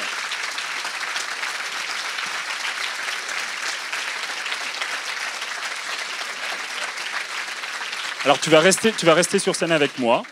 Profite bien de ce sûr, moment, bien sûr. reste sur scène. Pour plus de 180 secondes, ne t'inquiète pas. Alors pour désigner le 3e lauréat que le jury a désigné, je vais appeler Nadia Bourgin, animatrice régionale culture et enseignement supérieur et recherche à la CASDEN Banque Populaire. Attention. Bonjour. Est-ce que vous avez pris du plaisir autant que nous ce soir? Ça fait la 5e année que je viens et je prends toujours. Parlez bien autant près de du micro. plaisir. Ah, pardon. Non, j'ai parlé trop loin. Donc je disais que pour la 5e fois, je suis toujours aussi heureuse d'être parmi vous. Et effectivement, c'est très intéressant. Et je suis estomaquée par leur facilité, ce que je n'ai pas du tout là. J'ai l'impression. Ça ne se voit pas, je vous en prie, pas de souci. Je vais vous donner, comme à Thibaut, le même papier sur lequel sera inscrit 3e lauréat du jury. Vous aurez à lire le nom. Ouh là là, c'est une tâche difficile pour moi. J'espère que je vous l'ai donné à l'endroit. Oui, c'est bon. Donc, c'est... Eh ben oui. C'est aussi... Eh oui.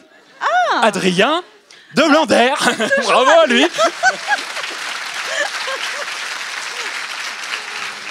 Bravo.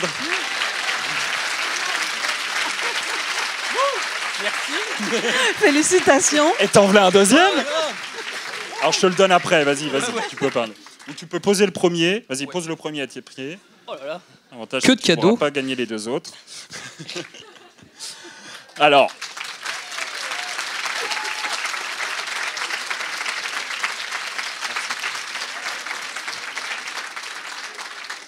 L'avantage, c'est que tu peux en profiter pour remercier les gens que tu as oubliés dans la première partie. Oui. Merci au jury, aux membres du jury. Merci beaucoup. Bravo. Et merci Nadia. De rien, j'étais enchantée. Également. On va passer dans l'ordre du podium. Donc tu restes toujours avec moi. Pour désigner le 2e lauréat du prix du jury, Christiane Tchepanik, présidente de la section MGEN du Rhône.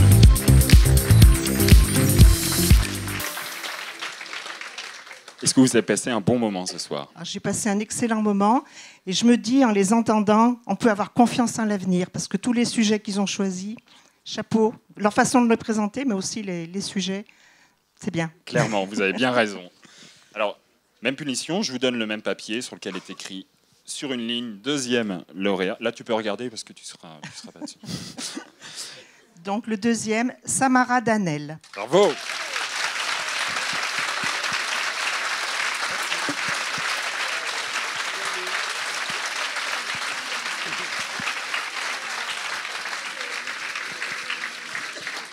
Bravo Samara. Merci. Tu étais la première à passer, mais finalement, tu vois, Oui. ça paye. Merci beaucoup à tous et je suis ravie. Voilà. C'est vrai. Alors, Oui. comment tu as vécu ce concours? T'étais pas mal stressée là? Oui, j'étais très stressée. Oui, je me suis amusée. J'ai adoré. Avant, c'était très dur, mais quand on est lancé, après, on est bien et j'aime beaucoup. Bon, tant mieux. On a passé un excellent moment avec toi en tout cas. Je te laisse aller devant en montrant bien dans le bon sens. Puis il y aura quelques photos de prise et on peut t'applaudir. Voilà. Merci. Félicitations, vraiment.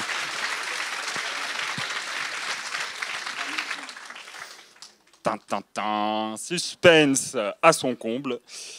Pour remettre le premier prix du jury, je vais appeler 2 personnes à mes côtés, Christelle Goutaudier de l'UDL et Frédéric Faure, délégué régional CNRS Rhône-Auvergne.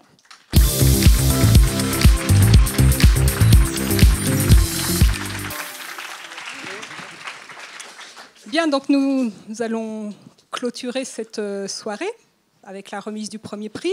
Mais tout d'abord, bon, vous avez compris que les stars du jour, c'était les doctorants. Mais malgré tout, je tiens à remercier l'ensemble des petites mains, si je puis dire, qui font que cette soirée peut avoir lieu. Parce que les doctorants sont donc suivent une formation, ils sont coachés pendant plusieurs semaines, ils sont cocoonés même, je dirais, et ils vont être encore suivis pour la poursuite du concours, hein, pour ceux qui vont aller en finale nationale, et puis on est toujours là pour eux, voilà.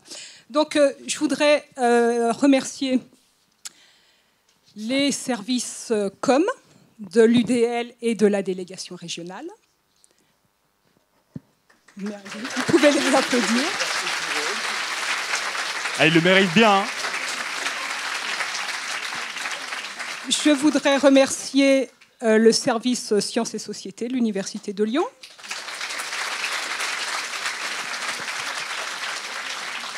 Je voudrais remercier tous les techniciens, parce que je pense qu'ils font un gros travail aussi. Eh ouais, carrément.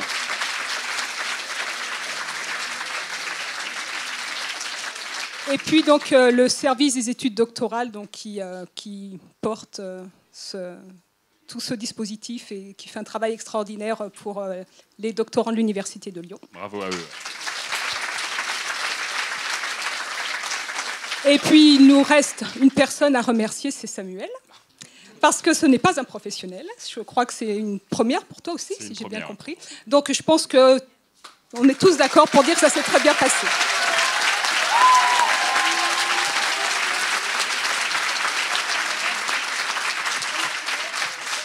Voilà, donc je laisse à Frédéric Faure le soin d'annoncer le ou la gagnante. Merci Christelle. Et puis aussi remercier le nombreux public présent ce soir, parce que sans vous, ça ne pourrait pas se faire.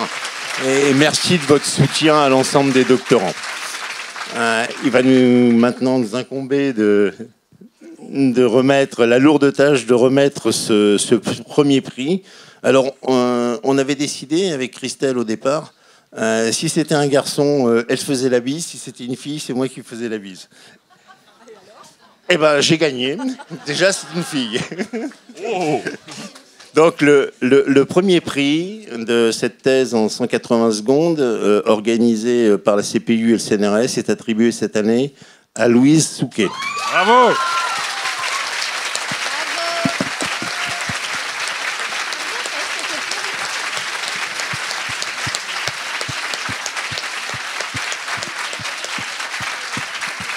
Bravo Louise, t'as vraiment géré. Bravo. Et Samuel, c'était à moi de remettre le prix. Hein. Vous avez le droit à la bise, moi j'ai le droit de remettre le diplôme, voilà. C'était excellent. Moi aussi, je veux bien lui faire la bise. On peut encore l'applaudir, c'est quand même le premier prix. Hein. Prendre le micro aussi. Heureuse? Oui, très inattendue. Ouais, ça se voit un peu. Mais très contente, merci beaucoup. Merci à toi de nous avoir proposé ça, vraiment c'était un super moment. Toi aussi, tu as passé un bon moment ce soir? Ah ouais, c'était formidable. Puis même avant, tout le travail de préparation avec les équipes de l'université, c'était vraiment chouette. Ouais, merci encore à eux. Merci à eux, c'est vrai. Eh bien, on va appeler tous les candidats maintenant sur scène, parce qu'on va prendre une photo de groupe, et je vous demande encore d'applaudir tous nos lauréats, parce qu'ils le méritent bien.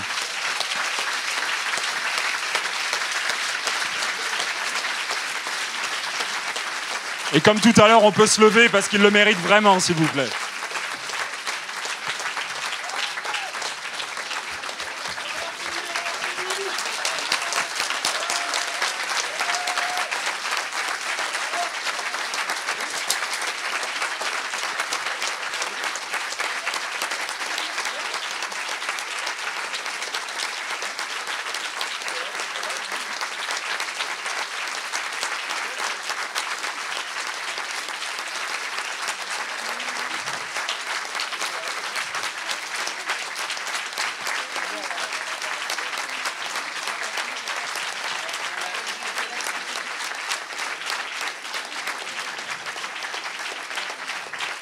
Bravo, bravo.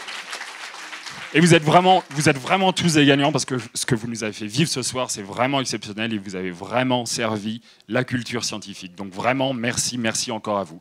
Et merci à vous, public, d'être venus nombreux. Merci. Et à très bientôt.